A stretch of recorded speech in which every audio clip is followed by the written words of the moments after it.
যে বাবা মারা মনে করে সকালে কিভাবে ডাকি, উঠতে চায় না হুজুর, কাঁচা ঘুম, কষ্ট হয়ে যায়। ফজরের সময় যদি আগুন লেগে যায় আপনার ঘরে, কি করবেন?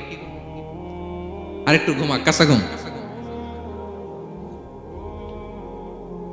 দুনিয়ার আগুন থেকে নিজের সন্তানকে বাঁচানোর জন্য যেমনি ডেকে উঠান, দুনিয়ার আগুন থেকে রক্ষা করার জন্য যেমনি ডাকেন, উঠায় নিয়ে আসেন, জাহান্নামের কঠিন আগুন থেকে বাঁচানোর জন্য ফজরের সময়ও ডাকার দরকার আছে না নাই? দুনিয়ার আগুনের চেয়ে কমপক্ষে 70 গুণ বেশি তেজওয়ালা। যে সত্যের পথে আহ্বান করে, যে অন্যায় কাজে বাধা দেয়, সমাজ তারে ওয়েলকাম করে না। তার জীবনে দুঃখ আছে, তার জীবনে দুঃখ আছে। তার উপরে হামলা হতে পারে, মামলা হতে পারে, তাকে দেশ ছাড়া করা লাগতে পারে। কারণ রহমানের বান্দারা অহংকারী হয় না, তারা বিনয়ী হয়, ঠিক কিনা? وعباد الرحمن الذين يمشون على الأرض هونا وإذا خاطبهم الجاهلون قالوا سلاما। রহমানের বান্দারা রাস্তা দিয়ে যখন হাঁটে, দাম্ভিকতার সাথে হাঁটে না, অহংকারের সাথে হাঁটে না, বিনয়ের সাথে রাস্তা দিয়ে তারা চলাফেরা করে, ঠিক কিনা? তো ছেলেকে হাতে ধরে ধরে বডি ল্যাঙ্গুয়েজ শিখা। কাঁচা ঘুম কেমনে ভাঙাই? আচ্ছা, ফজরের সময় যদি আপনাদের কন্ডোমিনিয়ামে আগুন লাগে, কি করবেন? ফজরের সময় লাগছে আগুন, আরেকটু ঘুমাক, কাঁচা ঘুম। হ্যাঁ বলবেন, বলবেন, কথা বুঝে নাই বোধহয়। যে বাবা মারা মনে করে সকালে কিভাবে ডাকি, উঠতে চায় না হুজুর, কাঁচা ঘুম, কষ্ট হয়ে যায়। ফজরের সময় যদি আগুন লেগে যায় আপনার ঘরে, কি করবেন? আরেকটু ঘুমাক, কাঁচা ঘুম। দুনিয়ার আগুন থেকে নিজের সন্তানকে বাঁচানোর জন্য যেমনি ডেকে উঠান, দুনিয়ার আগুন থেকে রক্ষা করার জন্য যেমনি ডাকেন, উঠায় নিয়ে আসেন, জাহান্নামের কঠিন আগুন থেকে বাঁচানোর জন্য ফজরের সময়ও ডাকার দরকার আছে না নাই? দুনিয়ার আগুনের চেয়ে কমপক্ষে 70 গুণ বেশি তেজওয়ালা। বিষ্ণু বলেন, নারুকুম তুকিদুন, যে আগুন দিয়ে কিচেনে রান্না করো, জাহান্নামের আগুন কিন্তু এই আগুন নয়। জাহান্নামের আগুন দুনিয়ার আগুনের চাইতে কমপক্ষে 70 গুণ বেশি তেজওয়ালা। তাহলে ফজরের সময় ডাকবেন তো ছেলে মেয়েকে, হ্যাঁ, নিজেও পড়বেন, ছেলে মেয়েদেরকেও ডাকবেন। আকিমিস সালাহ। 4 নম্বরে বললেন, বাবা নামাজ কায়েম করো, নামাজ ছেড়ে দিও না। 5 নম্বরে বললেন, ওয়ামুর বিল মারুফ, ভালো কাজের আদেশ করো। 6 নম্বরে বললেন, ওয়ানহা আনিল মুনকার, খারাপ কাজ থেকে নিষেধ করো। দেখেন কি বাবা ছিল সাইয়েদনা লোকমান। ছেলেরা বললেন, নামাজ পড়ার পরে বললেন, ওয়ামুর বিল মারুফ, ভালো কাজের আদেশ করবা, ভালো কাজের আদেশ করো। ওয়ানহা আনিল মুনকার, মন্দ কাজ থেকে নিষেধ করো। আমরা অনেকে নিজেরাই ভালো করি, নিজেরাই ভালো কাজ করি, অন্যদেরকে বলি না, এরকম আছে না নাই? সমাজে পাপ হলে, অন্যায় হলে আমরা কথা বলতে চাই না, এরকম আছে না নাই? নিজেই নামাজ পড়বে, চোখ বন্ধ করে তাসবিহ পড়তে থাকে, কিন্তু মুসলিম উম্মার উপর কারবালা হয়ে যাচ্ছে, তার কোনো টেন নাই, এরকম আছে না নাই? গোটা বিশ্বে মুসলমানদের উপর দিয়ে কি যাচ্ছে, সমাজে কি চলছে, তার কোনো আন্দাজ নাই, খোঁজ খবর নাই, শুধু নিজেই জিকির করে, এরকম আছে না নাই? না, আযাব আসলে, গজব আসলে শুধু এই কাফের মুশরিকদেরই মারে না, মুমিনদেরও মারে, ঠিক কিনা? আল্লাহ বলে, ওই আযাবকে ভয় করো, ওয়াত্তাকু ফিতনাতাল লা তুসিবান্নাল্লাযীনা যালামু মিনকুম খাসসা। ওই আযাবকে ভয় করো, এই শাস্তিকে ভয় করো, যে শাস্তি যখন আমি পাঠাই, ওই শাস্তি দিয়ে শুধু জালেমদেরকে মারি না, আলেমদেরকেও মারি, ঠিক কিনা? কারণ তুমি আলেম হয়ে বসেছিলে কেন? তুমি সমাজকে বাঁচাও নাই কেন? শুধরে দাও নাই কেন? শুদ্ধাচারের অভিযানে তুমি নামো নাই কেন, ঠিক কিনা? তুমি একা একা জিকির করে তোমার আল্লাহর ওলি হইতে বলছে কে? গোটা সমাজকে তোমার বাঁচাতে হবে। একটা জাহাজ 2 তলা, আপনি আছেন 2য় তলায়, নিচ তলায় একদল লোক জাহাজের তলা ছিদ্র করতেছে। জাহাজের তলায় ছিদ্র করলে কি ঢুকে? তা আপনি যদি বলেন ওরা নিচে আছে ছিদ্র করতেছে, ওরা করুক, আমি থামাবো কেন? আমার তো দোষ নাই, আমি তো ছিদ্র করি নাই। ছিদ্র করছে কারা? ওরা। পানি ঢুকলে ওরা মরবে, আমি তো বেঁচে যাবো, বাঁচবে? কারণ সে তো জাহাজের ভিতরেই। আপনি যে যদি এই পাগলগুলার না থামা, ওরা তো মরবেই, আপনিও শেষ। চিল্লায় বলেন ঠিক কিনা?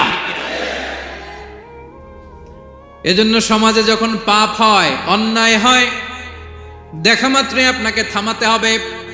তা না হলে এই পাপের কারণে, অন্যায়ের কারণে আযাব আর গজব যখন আসবে, পাপীরাই মরবে না, আপনিও মরবেন। ঠিক কিনা? মুসা আলাইহিস সালামের পায়ের মধ্যে একবার একটা লাল পিঁপড়া কামড় দিছে। এই সাইজের যে লাল পিঁপড়াগুলো কামড় দিলে খুব আরাম লাগে না? কেমন লাগে? হ্যাঁ, খুব ব্যথা করে, প্রচন্ড ব্যথা করে।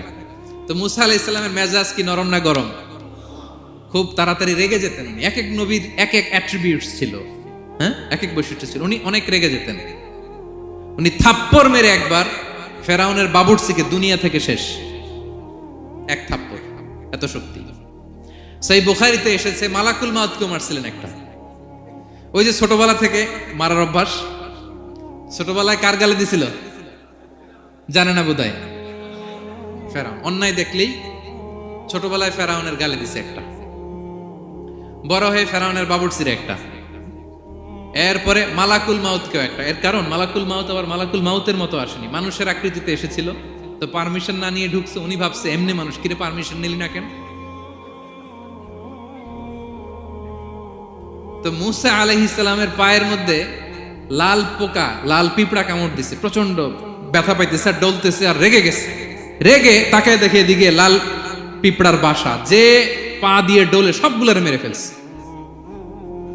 তো ঘটনাটা ছিল মুসা আলাইহিস সালাম আল্লাহকে জিজ্ঞেস করছিলেন, এই ঘটনাটা আল্লাহ কেন ঘটাইছে? আল্লাহকে জিজ্ঞেস করছিলেন, আল্লাহ আযাব যখন কোনো এলাকায় পাঠান তখন তো শুধু জালিমরাই মরে না, ভালো লোকগুলাও তো মারা যায়। তো এই আযাবে ভালো লোকগুলা কেন মরে? আল্লাহ উত্তর দেয় না, এই ঘটনা ঘটাই দিচ্ছে। পিঁপড়া যখন কামড় দিছে, রেগে সবগুলোর মেরে ফেলছে। আল্লাহ বলে, মুসা কামড় দিছিল কয়টা? কয় আল্লাহ একটা। তো ওগুলোর মারলা কেন? অ্যাকশনে যখন যায়, এত কিছু দেখে অ্যাকশন নেওয়া যায় না। এজন্য আল্লাহ বলেন, ওয়াত্তাকু ফিতনাতান লা তুসিবান্নাল্লাযীনা যালামু মিনকুম খাসসা। ওই ফিতনাকে মানে ওই আযাবকে ভয় করো, যে আযাব যখন আসবে শুধু খারাপ লোকগুলার উপরে আসবে না, ভালো লোকগুলাও বাঁচতে পারবে। কারণ ভালো মানুষরা আশেপাশের লোকদেরকে ভালো বানায় নাই কেন? একা নামাজ পড়েছো কেন? নামাজের দাওয়াত দাও নাই কেন? নিজে হালাল খাইছো, সমাজটারে হালাল দিয়ে বিনির্মাণ করো নাই কেন? এজন্য আযাব আসলে শুধু জালেমদের উপরে আসে না, আলেমদের উপরে আসে। খবরদার। এজন্য ছেলেরে বললেন, বাবা শুধু নামাজ পড়লেই হবে না, ওয়া'মুর বিল মা'রুফ, ভালো কাজের আদেশ করবা, ওয়ানহা আনিল মুনকার, খারাপ কাজ থেকে নিষেধ করবা। এটা আসলে দায়িত্ব হচ্ছে সরকার প্রধানের। যারা ক্ষমতার চেয়ারে বসে তাদেরকে আল্লাহ 4 দফা মূলনীতি দিয়েছেন। আল্লাযীনা মাক্কান্নাহুম ফিল আরদি আকামুস সালাতা ওয়া আতাউজ যাকাতা ওয়া আমারু বিল মা'রুফি ওয়া নাহাউ আনিল মুনকার ওয়ালিল্লাহি আকিবাতুল উমুর। আল্লাহ বলেন, যাদেরকে আমি ক্ষমতার চেয়ারে বসাই, 4টা দায়িত্ব তাদেরকে দেই। তাদের প্রধান কাজ নামাজ কায়েম করবে, সমাজে যাকাত আদায় করবে, ভালো কাজের আদেশ করবে, তারপরে মন্দ কাজের নিষেধ করবে। ক্ষমতার চেয়ার যারা পায় তাদের জন্য মূলনীতি এটা। তো এরা তো করে না, আমাদের কি করতে হবে? ঠিক কিনা? ভালো কাজের আদেশ করতে হবে, মন্দ কাজের নিষেধ করতে। বিষ্ণু ইসলাম বললেন, মান রাআ মিনকুম মুনকারা, চোখ দিয়ে যে সমাজে খারাপ দেখে, ফালিয়ুগাইয়িরহু বিয়াদি, সেজন্য হাত দিয়ে ঠেকিয়ে দেয়। হাত দিয়ে। ফাইন লাম ইয়াস্তাতি' ফাবিলিসানি, হাত দিয়ে না পারলে মুখ দিয়ে।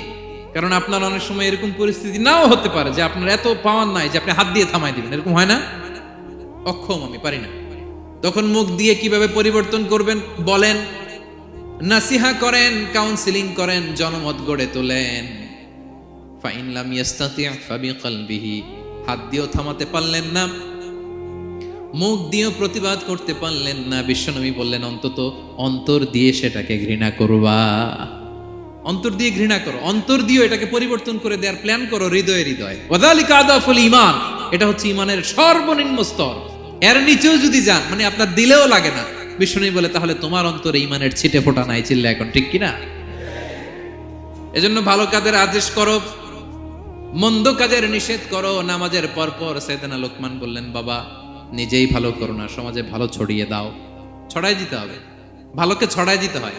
সংঘবদ্ধ জীবন যাপন করতে হয়, আপনাকে দাঁড়াতে হবে, আপনাকে হিম্মত করতে হবে। হিম্মতটাই হচ্ছে ইসমুল আযম, ইসমুল্লাহিল আযম। ইসমে আযম মানে আল্লাহর এমন একটা নাম যেটা দিয়ে দোয়া করলে আল্লাহ কবুল করে। এটা কি? কেউ বলে ইয়া হাইয়ু ইয়া কাইয়ুম, কেউ বলে ইয়া রহমান ইয়া রাহিম। অনেক মুফাসসিরিন, অনেক মুহাদ্দিসিন এক একটা বলছে যে এইটা হতে পারে, এটা হতে পারে। অনেকে বলছে হিম্মতটাই হচ্ছে ইসমে আযম। তুমি হিম্মত করে আল্লাহর কাছে চাও, গোটা দুনিয়া পাল্টে যাও, ঠিক কি না? এজন্য সমাজের পরিবর্তনের জন্য আপনাকে আগায় আসার দরকার আছে না নাই? ছেলেকে দেখেন, সুবহানাল্লাহ বিহামদি, কিভাবে ছেলেরে গড়ে তুলতে হয়। প্যারেন্টিং লেসন ফ্রম সূরা লোকমান। কিভাবে আপনি প্যারেন্টিং লেসন বের করে আনবেন, বাবা হিসেবে কিভাবে আপনি ছেলেকে গড়ে তুলবেন। নামাজের পরপর সাইয়েদনা লোকমান বললেন, ভালো কাজের আদেশ করবা, মন্দ কাজের নিষেধ করবা। এরপরে বললেন ওয়াসবির আলা মা আসাবাক ইন্না যালিকা মিন আজমিল উমুর।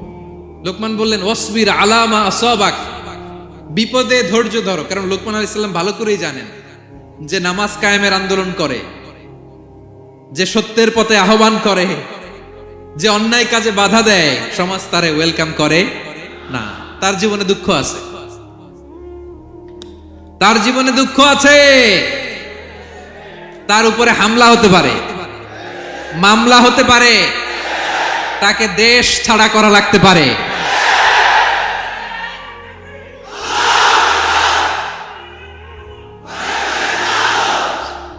ওয়াসবির আলা মা আসাবাক, বাবা খুব ভালো করেই জানে বিপদ নেমে আসতে পারে। যে নামাজ কায়েমের আন্দোলন করে, যে সৎ কাজের আদেশ করে, অসৎ কাজে বাধা দেয়, তাকে থামানোর জন্য, হ্যাঁ, তার অগ্রযাত্রাকে রুখে দেওয়ার জন্য, তার রাস্তাকে ব্লক করার জন্য যুগে যুগে সমাজে সমাজে আছে না নাই? আছে। ঘাবড়ে গেলে চলবে না। এই পথ, এটা ফুল সজ্জার কোনো পথ নয়, এটা কণ্টকাকীর্ণ। এখানে প্রতি পদে পদে কাটা। এটা জেনেই আমরা এই পথে এসেছি, ঠিক কিনা? এজন্য আমাদেরকে রুখে দেয়া যাবে না। আমরা সত্যের কথা বলেই যাব, আমরা অন্যায় দেখলে প্রতিবাদ করেই যাব। প্রতিবাদ করবেন, দাঁড়াবেন। আপনি দাঁড়ালেই দেখবেন পরিস্থিতি অন্যরকম হয়ে গেছে। দাঁড়ান না যে আপনি, অন্যায় করতেছে আপনি দাঁড়ান না কেন? অপরাধ করতেছে আপনি থামান না কেন? আপনার বোনের বয়সী একটা মেয়েকে টিস করতেছে কিছু ছেলেরা, আপনি দাঁড়ান না কেন? ওদের 10 জনের চেয়ে আপনার শক্তি অনেক বড়। সত্যের যে শক্তি আছে, মিথ্যা তার সামনে মুখ থুবড়ে পড়ে। আপনি দাঁড়ান, আপনি জিজ্ঞেস করেন এরকম করতেছো কেন, টিস করতেছো কেন? আপনি ওখানে জনমত গড়বেন। আপনি দাঁড়ালে আরো 10 জন দাঁড়াবে, ঠিক কিনা? দাঁড়াতে আপনাকে হবে, সাহস করে দাঁড়াতে হবে। সালাত কায়েমের আন্দোলন যারা করে, সৎ কাজের আদেশ যারা দেয়, মন্দ কাজ থেকে নিষেধ যারা করে, তাদের জীবনে পরীক্ষা আছে না নাই? এজন্য সাইয়েদনা লোকমান বললেন, বাবা যেই নসিহত তোমাকে দিচ্ছি এটা পালন করলে বিপদ আসবে, কিন্তু ঘাবড়ে যেও না, আতঙ্কিত হয়েও না। ওয়াসবির আলা মা আসাবাক, বিপদে ধৈর্য ধরো, ধৈর্য ধারণ করতে হবে। সবর, সবর নিয়ে কোথায় যেন আলোচনা করেছিলাম যে সবর এটা এমন একটা গাছ যে গাছের চারদিকে থাকে কাটা, কিন্তু ফলটা বড় মিষ্টি। সবর বাংলা জানেন তো কি? ধৈর্য। ধৈর্য এমন একটা গাছ যে গাছের চারিদিকে কাটা, কিন্তু ফলটা মিষ্টি, সুস্বাদু। এই সুস্বাদু ফল খেতে হলে এই কাটাগুলো সহ্য করতে হবে। ধৈর্য। ছোট্ট ছেলে মেয়েদেরকে ননির পুতুল করে গড়ে তুলবেন না, খবরদার। ওদেরকে কষ্ট সহিষ্ণু করে গড়ে তুলবেন। আপনি থাকতেই কষ্ট করা শেখান, তার জীবনটা স্মুথ হবে, তার ক্যারিয়ারটা ব্রাইট হবে, তার ভবিষ্যৎটা সুন্দর হবে। ছেলেমেয়েরা কিছু চাইলেই সাথে সাথে দিবেন। অনেক বাবা মা আছে এত আদর করে, এত বেশি আহ্লাদ করে, যা চায় তাই দেয়, পরে হিতে বিপরীত হয়, ঠিক কিনা? ছেলে মেয়েকে অভাব শেখান, ছেলে মেয়েকে কষ্ট শেখান, ওদেরকে সংগ্রাম শেখান, প্রতিকূল পরিবেশে কি করে টিকে থাকতে হয় এটার সবক শেখান। সেদিন লোকমান তাই করলেন, ছেলের সবর শিখাইলেন যে বাবা ধৈর্য ধারণ করো, আতঙ্কিত হবা না। জীবন এটা সহজ নয়, জীবন চলার পথ সহজ নয়, এটাকে সহজ করে নিতে হয়। কখনো সবর করে, কখনো ক্ষমা করে, কখনো অন্যকে ইগনোর করে, কখনো দোয়া করে, কখনো আল্লাহর উপর তাওয়াক্কুল করে, ঠিক কিনা? ছেলে মেয়েকে আদর করে বোঝাবেন, বাবা এখন তুমি বাবার হোটেলে খাও, মায়ের হোটেলে ঘুমাও। সারা জীবন এমন চলবে না, দুনিয়াটা বড্ড কঠিন, এখানে কেউ কাউরে জায়গা করে দেয় না, নিজের জায়গা নিজেরই করে নিতে হয়, ঠিক কিনা? ছোটবেলা থেকেই তাকে দৃঢ় মনোবলের করে তুলতে হবে যে বাবা দুনিয়াটা এত সহজ নয়, এটা সহজ করে নিতে হয়। This is the life hacks. এই লাইফ হ্যাক গুলো আপনি শেখাবেন, লাইফ লেসন গুলো শিখাবেন। ধৈর্য ধরো, সৎ কাজের আদেশ দাও, মন্দ কাজের নিষেধ করো। এগুলো করতে গেলে একটু বাধা বিপত্তি আসবে, কিন্তু শেষ হাসিটা তুমিই হাসবে, ঠিক কিনা? বিজয় তোমারই হবে। কি বলেন? সময়ই কথা বলে, সময়ই কথা বলে। বিপদে ধৈর্য ধরো। বিশ্বনবী আল্লাহ বললেন, ওয়াসবির আলা মা ইয়াকুলুনা ওয়াহজুরহুম হাজরান জামিলা। নবী হে, বিপদে ধৈর্য হারা হবেন না। ভালো সময় সামনে আসছে, মক্কায় আপনারে কষ্ট দেয়, গণক বলে, জাদুকর বলে, পাগল বলে, মদিনাতে বিজয় আপনারই হবে, ঠিক কিনা? ছেলে মেয়ে যেন আশাবাদী হয়ে গড়ে ওঠে, হোপফুল, আতঙ্কিত যেন না হয়। কষ্ট শিখান, ধৈর্য শিখান। আচ্ছা, গেল। এরপর তিনি বললেন, ওয়ালা তুসাইর খাদ্দাকা লিন্নাস। ও আমার কলিজার টুকরা সন্তান, ওয়ালা তুসাইর খাদ্দাকা লিন্নাস, অহংকার করে মানুষ থেকে মুখ ফিরিয়ে নিও না। ছেলেরে এবার সোশ্যাল বানানোর চেষ্টা করতেছেন, হ্যাঁ? ওয়ালা তুসাইর খাদ্দাকা লিন্নাস। দেখেন, একটার পর একটা। প্রথমে স্রষ্টারে চিনাইলেন, তাই না? এরপরে স্রষ্টার ক্ষমতা সম্পর্কে শিখাইলেন, এরপরে আধ্যাত্মিকতা শিখাইলেন, এরপরে ইবাদত কি সেটা জানালেন, এরপরে তিনি সোশ্যাল এঙ্গেজমেন্ট কিভাবে করবেন, সোশ্যাল রিফর্ম কিভাবে করবেন শিখালেন। এবার মানুষের সাথে কিভাবে মিশতে হয় সেটা শিখাচ্ছেন।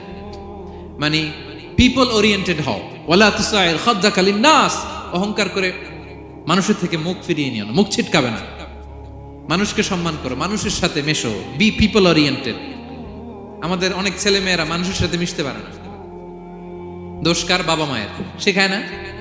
একটা সময় আমাদের মনে আছে, ছোটবেলায় মেহমান আসলে আমরা এত খুশি হইতাম। কি বলেন? মেহমানের কাছে যাইতাম, সূরা শোনাইতাম, কবিতা শোনাতাম, এটা খেলতাম, ওইটা করতাম। যাওয়ার সময় আমাদেরকে টাকা দিয়ে যেত, হায় রে খুশি। এখন দেখবেন টেনে হিসেবে মেহমানের সামনে আনা যায় না। এরকম আছে না নাই? অনেক ফ্যামিলিতে এরকম আছে যে তারা সারাদিন ডিভাইস নিয়ে, এই ডিভাইস আসক্তি এত মারাত্মক পর্যায়ে পৌঁছেছে যে তারা মানুষের সাথে মিশতে পারে না। এই পাবলিক ওরিয়েন্টেশনটা অনেকের নাই, পিপল ওরিয়েন্টেশন নাই। অনেক ছোট বাচ্চা, মেহমান আসছে, তুমি একটু আসো, সালাম দাও, বসো, আসতে চায় না, বসতে চায় না। কারণ ওরা শিখানো হয় না, সারাদিন দিয়ে রাখছে কি হাতে? মোবাইল।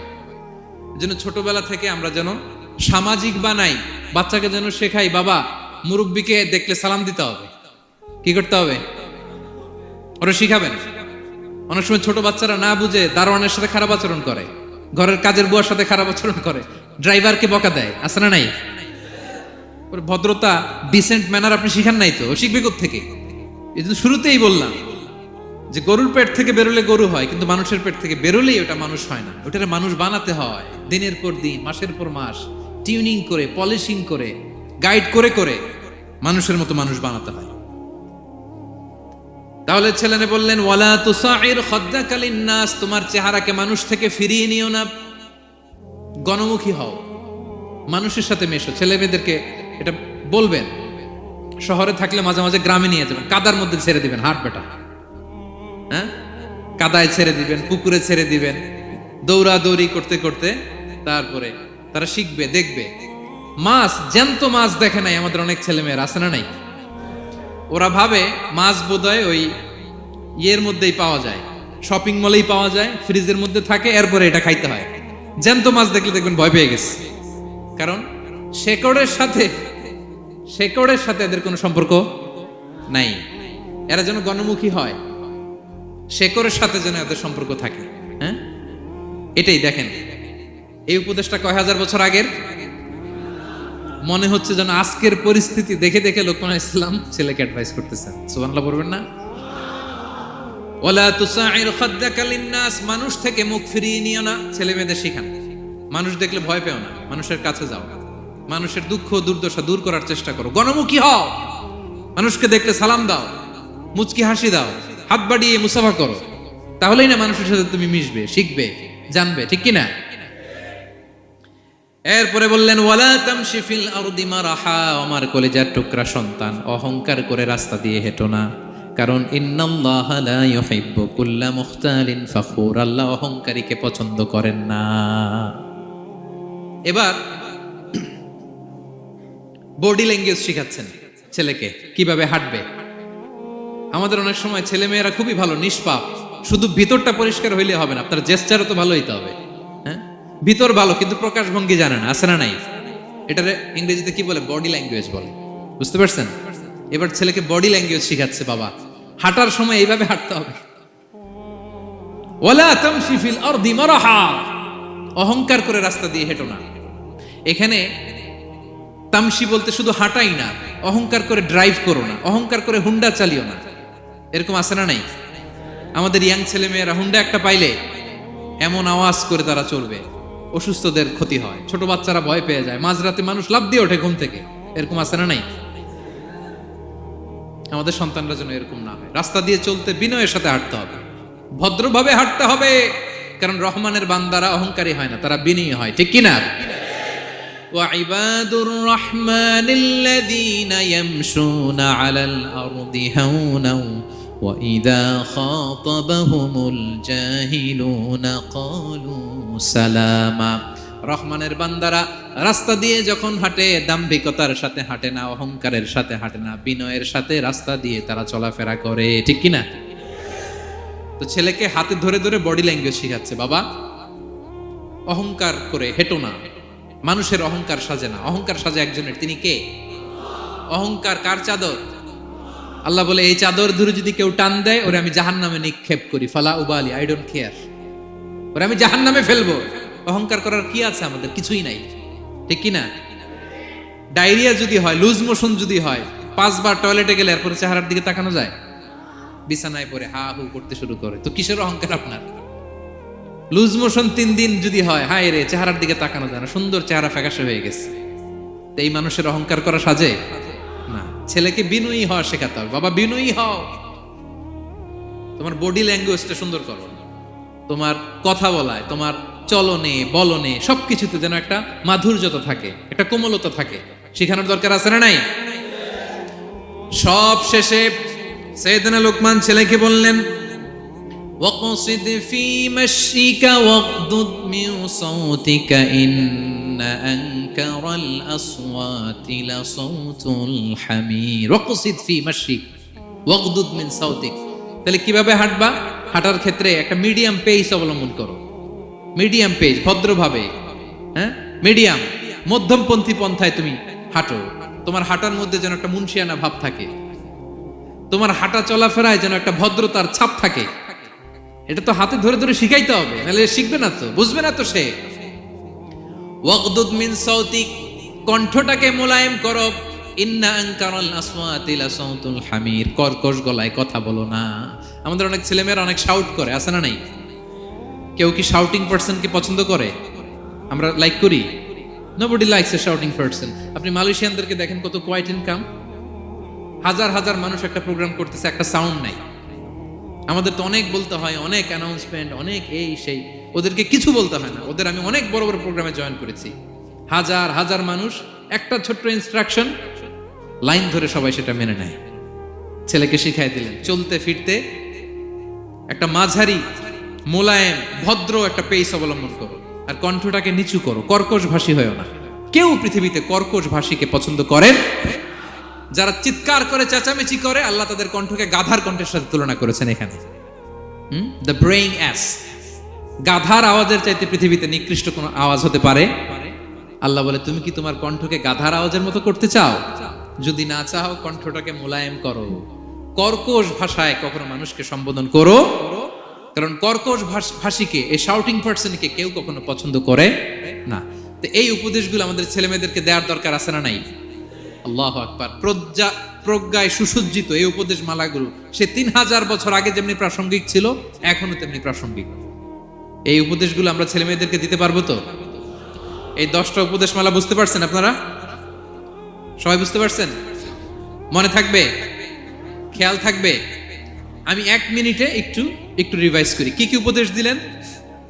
প্রথমেই শুকরিয়ার কথা আল্লাহ নিজে বলেছেন, শুকরিয়া করো। আমরা যেন যে কোনো পরিস্থিতিতে শুকরিয়া করি, করলে নিয়ামত বাড়াই দিবে কে? এরপর সাইয়েদনা লোকমান ছেলেকে সর্বপ্রথম যে উপদেশটা দিলেন সেটা হলো, বাবা কি করো না। সবাই বলুন, কি করো না। কারণ শিরক হচ্ছে সবচাইতে বড় পাপ। আল্লাহ সব মাফ করে, শিরকের গুনাহ তিনি মাফ করে। এরপর আল্লাহ তাআলা নিজ থেকে আরেকটা উপদেশ ঢুকাই দিলেন, সেটা হচ্ছে কার সাথে ভালো আচরণ করো? মা বাবার সাথে। মা বাবা যদি বদদোয়া দেয় আপনার জীবনে কখনো উন্নতি আসবে? এরপরে তিনি ছেলেকে বললেন, বাবা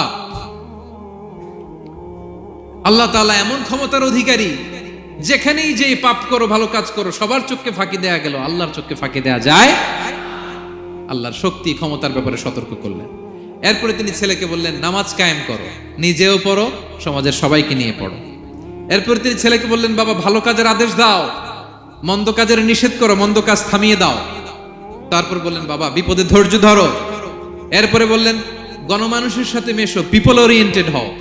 এরপর ছেলের বডি ল্যাঙ্গুয়েজ ঠিক করে দিলেন, মনে আছে তো আপনাদের? অহংকার বশত হেঁটো না, চিৎকার করে কথা বলো না।